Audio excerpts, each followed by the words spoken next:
क्या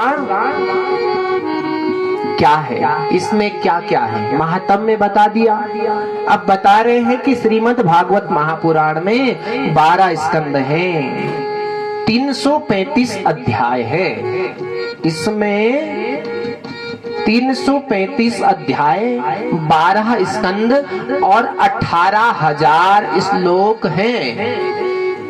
इसी का सुबह व्यास जी 4 बजे से पारायण पढ़ते हैं और इसको पढ़ने से मुक्ति होती है। नारायण के प्रत्येक शब्द शब्द में पितरों की मुक्ति का साधन लिखा गया है, इसलिए उन नामों का उच्चारण किया जाता है, क्योंकि इसे कहते हैं पारायण। पारायण जो हमारे पितरों के प्राण को अपने प्राण में समाहित कर दे। समझ गए? पारायण करने से पितरों के प्राण नारायण के प्राण में समाहित हो जाते हैं, इसलिए मुक्ति का साधन है ये 18,000 श्लोक। कृष्ण द्वैपायन वेद व्यास जी ने प्रथम में 3 मंगलाचरण गाए।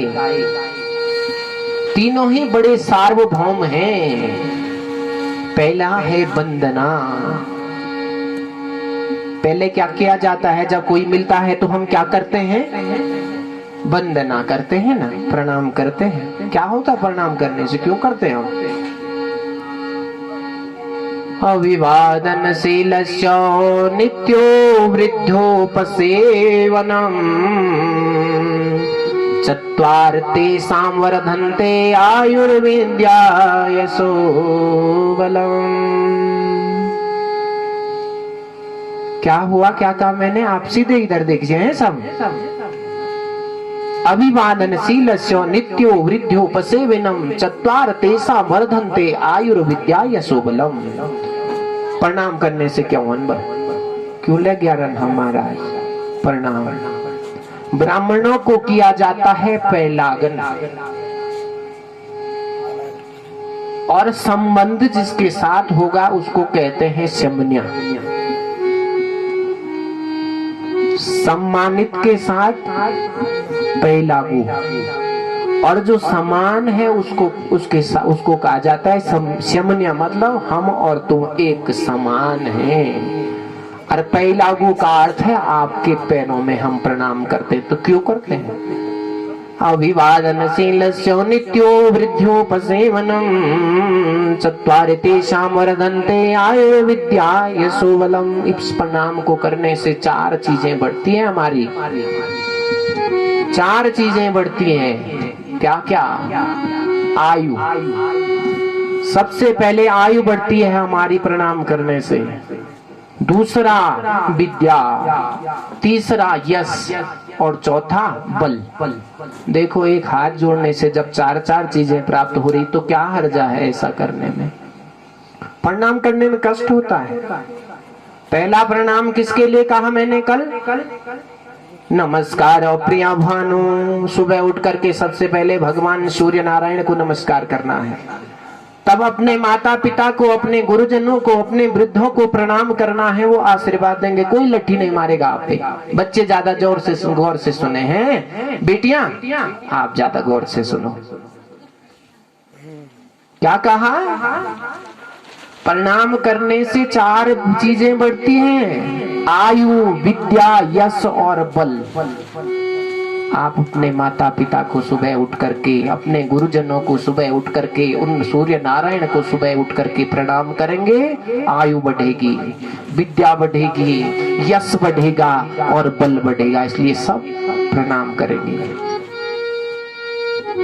तुम प्रणाम कर लो तो कोई तुम मालूम थोड़ी नहीं। आप प्रणाम करेंगे तो कोई लाठी देगा? डांटेगा? नहीं डांटेगा, वो और आशीर्वाद देगा। इसलिए प्रणाम बहुत आवश्यक है। प्रणाम करने से सुख की प्राप्ति होती है, इसलिए पहले प्रणाम किया जाता है। तो वेद व्यास जी ने पहले भागवत को प्रणाम किया। कैसा प्रणाम किया?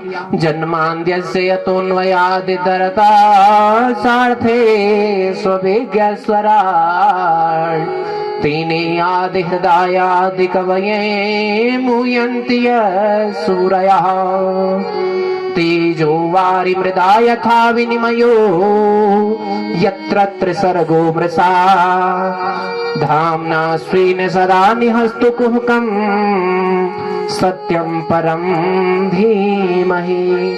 उस सत्य की वंदना की। कौन सत्य? जन्माद्यस्य यतोऽन्वयादितरतः 108 है इसके अर्थ। इसी श्लोक के 108 अर्थ है। जन्म लिया भगवान ने कारागार में और जन्म लेते ही पहुंच गए कहां? इतरतो अन्वगात, दूसरी जगह गोकुल में पहुंचे ना मथुरा से। कौन? भगवान कृष्ण। और नाम लिया कहीं पे कृष्ण का? कहीं नहीं लिया। जन्माद्यस्य यतोऽन्वयादितरतो चार्थे स्ववेज्ञ स्वराट् तेने आदि हृदय आदि कवये मुह्यन्ति सूर्य, जिन्होंने मोहित कर दिया। तेजो वारि मृदा यथा विनिमयो यत्र सर्गो मृषः धाम्ना स्वेन सदा निरस्तु कुहकम् सत्यम परम धीमहि। जो सत्य है, सत्य कौन है? नारायण है ना। सुनते हैं सत्यनारायण की कथा। किसको कहा गया? सत्य कोई अलग देवता नहीं है, सत्यनारायण। जीवन में जिसने सत्य का पालन कर दिया, सत्य को स्वीकार कर दिया, उसने नारायण के पद को पा दिया है ना। नर और नारायण है। नर अगर सत्य का पालन करे तो नारायण तक पहुंच जाता है, यानी कि सत्य ही सबसे प्रिय है। कल भी सत्य पर प्रसंग चला था। सच्चिदानंद रूपाय विश्वोत्पत्त्यादि हेतवे। वो सत्य साक्षात अविनाशी, वो परमात्मा हमारे जीवन में बैठा हुआ है। हमको सत्य का पालन करना है, सच बोलना है। बच्चों इधर देखो, बच्चों